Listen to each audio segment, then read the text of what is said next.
اعوذ باللہ من الشیطان الرجیم بسم اللہ الرحمن الرحیم. ناظرین زه د پښتو چینل د پښتو علم سره ستاسو خدمت کې حاضرم. السلام علیکم. زه یو خبره کول غواړم چې هغه د قرآن خبره ده او ډیره اهم خبره ده، او خبره دا ده چې خور لور له عیسی ورکول دا د قرآن حکم دی. که چېرې څوک خور لور له عیسی نه ورکوي نو دی د قرآن د حکم نه انکار کوي. یاد ساتئ دا د الله حکم دی، داسې گپ شپ نه دی. مونږ ته گپ جوړ کړی او ډرامه هم ته جوړه کړې ده او خور لور له عیسی نه ورکو. مونږ کې دا ډېر غټ کمی دی چې خور لور ته مونږ سپک ګورو، او بلکې سپک کتل نه، دا د قرآن د حکم نه مونږ انکار کوو. نو ناظرین د نن نه پس په دې باندې غور وکئ او دا د لور خور عیسی ادا کئ. ګینې دا مو وایئ چې د قیامت په ورځ به بیا مونږ وایي چې یاره دا خو چام نه ورکوله. نو چې چام نه ورکوله نو الله تعالی به وایي چې چېرته دي ته مالته ځه که نه. یاد ساتئ دا څه معمولي خبره نه ده، خو که چېرې مونږ ته وایي چې تاسو ورکئ نو بیا په هغې کې نیو، او وجه دا ده چې مونږ په هغې کې تاوان نیو. نو د دې غرض دا دی چې مونږ د اسلام په لار نیو، مونږ تش خپل فایدې لټو او هغه د دې دنیا لټو. د آخرت دپاره زمونږ څه غور فکر نشته. چې کوم علماو د لور خور عیسی نه ورکړي هغه پسې مونځ نه کېږي، ځکه چې هغه د قرآن د آیات نه انکار کوي. خو چې د الله د حکم نه انکار کوي نو هغه پسې مونځ څنګه کېږي؟ دا یو دوه کسه وی روانو، نو وی مخې له ډیران راغی. دا یو کس ډېر هوښیار و، دا ورته وی یاره په دې ډیران مونځ کېږي که نه کېږي؟ او بل ورته وی یاره په ډیران مونځ چېرته کېږي؟ نو دی ورته وی چې زه خو پې کوم. او ورته وی وی که پې نه کېږي؟ نو هغه پې 2 رکاته وکړل، او بیا دې دوست ته ووی چې ما پې 2 رکاته وکړل وشو که نه؟ نو دی ورته وی چې خو شو، خو قبلیږي نه.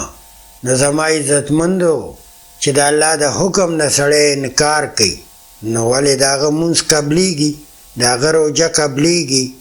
الله دې مونږ کې صحیح دین راولي. نو یاد ساتئ د لور خور حق مه خورئ. اول دا زمونږ دپاره پکار دی چې مونږ د خور لور عیسی وکړو، او چې د هغې کم حق دی چې هغه ادا کړو. علما په دې زور نه راوړي. ما لمانځه له جومات ته مه راځه، تا د خور لور حق خورې. نو مهرباني وکئ او دا د خور لور حق ورکئ. الله دې مونږ له په دې باندې د عمل کولو توفیق راکړي. نو ناظرین زه یو متل له راځمه، وایي په ډېرو قصابانو کې غوا مردارئ.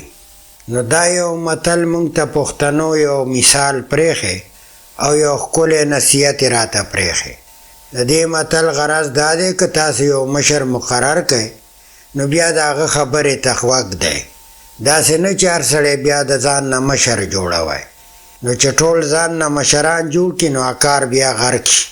نو چې یو کس مشر یو هغه خبره کوي او ټول ورته غوږ دی، ټیک ته که د مشر نه یو غلطي کېږي نو دا غلطی ورته صرف یا دهاني کوي چې په دې ځای کې صاحبه غلطي ده.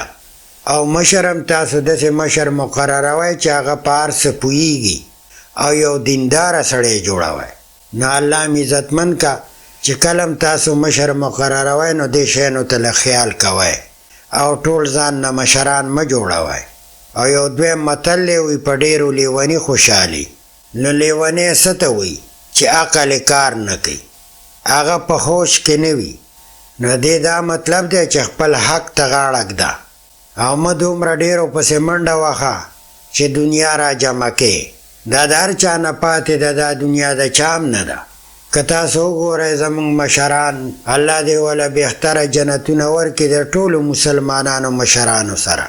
نو هغې څه ځان سره یوړل؟ که ته ډېره جمع کې دنیا کې هم تا ته تکلیفونه شته، د غل نه به یریږي، سکون به دې نه وي، غرور به ستا وي، او ظلم ګناهونو ته به دې ړه کېږي. نو ډېر دولت هم ښه شی نه دی. بدونه الله نه غواړه چې ستا پې ټایم تېرېږي او ته بل ته محتاجه نه. نو ډېر دولت انسان کې فضلخرچي راولي، او د الله تعالی فضلخرچي ډېره ناخوښه ده. داسې خلکو دپاره عذابونه هم شته. که یو سړی کاروباري دی یا غټ تنهادار دی یا چېرته بار ملکونو کې ډېره غټه پیسه ګټي، نو ټوله د سینې لاندې کوئ مه، د غریب خوار پکې خیال ساتئ. الله تعالی به د هغې نه نور هم زیاته درکړي. الله تعالی په خپل نعمتونو ورکولو نه ستړی کېږي. هغه سره بېسیاره نعمتونه دي. په هر نعمت شکر ایستل پکار دي. نو اکثر د کلي د ګاونډ خوار غریب خامخا خیال ساتئ. ځان له مه ډېروئ، نو دا ډېرول انسان ته بیا غټ تکلیف جوړ کړي. نو انشاءالله آینده ویډیو کې به بیا ملاقات کوو. د هغې پورې اجازت غواړم. الله هم خوشحاله آباد لره. السلام علیکم.